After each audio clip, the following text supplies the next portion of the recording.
সমগ্র শিক্ষার শিক্ষকদের নিয়মিতকরণের দাবিতে 12 নভেম্বর রাজ্য সরকারের প্রাথমিক শিক্ষা অধিকর্তার নিকট ডেপুটেশন প্রদান করবে ত্রিপুরা রাজ্য সমগ্র শিক্ষা কর্মচারী সংঘ। শুক্রবার আগরতলা প্রেস ক্লাবে এক সাংবাদিক সম্মেলন করে সংগঠনের নেতৃবৃন্দ এই সংবাদ জানিয়েছেন। ত্রিপুরা রাজ্য সমগ্র শিক্ষা প্রকল্পের শিক্ষকদের নিয়মিতকরণ করা হচ্ছে না। বিষয়টি নিয়ে ত্রিপুরা রাজ্য সমগ্র শিক্ষা কর্মচারী সংঘ 2021 সালে উচ্চ আদালতের ডিভিশন বেঞ্চে রিট পিটিশন দাখিল করে। এই মামলায় উচ্চ আদালতের ডিভিশন বেঞ্চ 2024 সালে 16 জুলাই রাজ্য সরকারকে এই মর্মে নির্দেশ প্রদান করে যে 2011 সালের 29 জুলাইয়ের পর্বে নিয়োগপ্রাপ্ত সমগ্র শিক্ষার শিক্ষকদের নিয়মিত করার জন্য টেট এবং ডিএলএড এর কোনো প্রয়োজন নেই। কিন্তু 2024 সালে রাজ্য সরকার হাইকোর্টের ডিভিশন বেঞ্চের এই রায়ের বিরুদ্ধে সুপ্রিম কোর্টে এসএলপি দায়ের করে।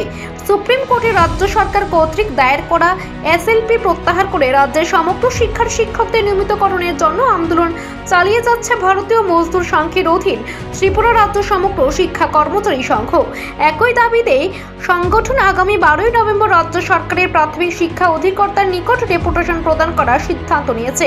এদিন আগরতলা প্রেস ক্লাবে সাংবাদিক সম্মেলন করে এই কথা জানান ভারতীয় মজদুর সংঘের ত্রিপুরা প্রদেশের সাধারণ সম্পাদক চন্দন সূত্রধর। এই কর্মসূচিতে ত্রিপুরা রাজ্য সমগ্র শিক্ষা কর্মচারী সংঘের সকল সদস্যদের সামিল হওয়ার জন্য আহ্বান জানান তিনি।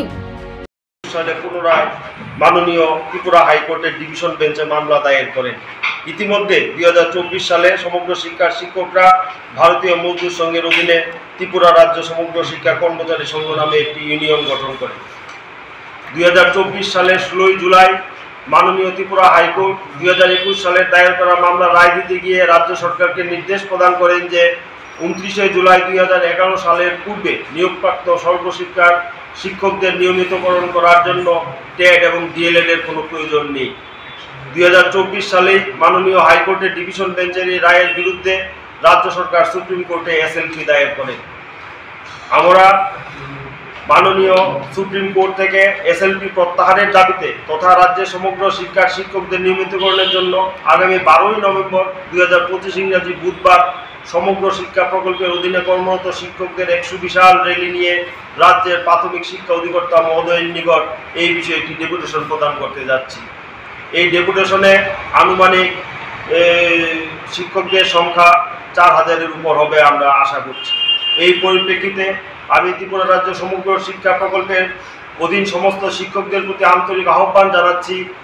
এই দিনের সাংবাদিক সম্মেলনে নেতৃবৃন্দ আরো জানান, মুখ্যমন্ত্রী যদি এই ডেপুটেশন প্রদানের আগে বিষয়টি নিয়ে ভারতীয় মজদুর সংঘ এবং ত্রিপুরা রাজ্য সমগ্র শিক্ষা কর্মচারী সংঘের সাথে আলোচনার জন্য আহ্বান জানান, তবে তারা 12 নভেম্বর কর্মসূচি স্থগিত রাখবেন।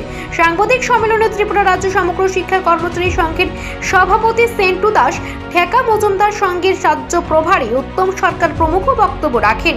Bureau report, Asian Times.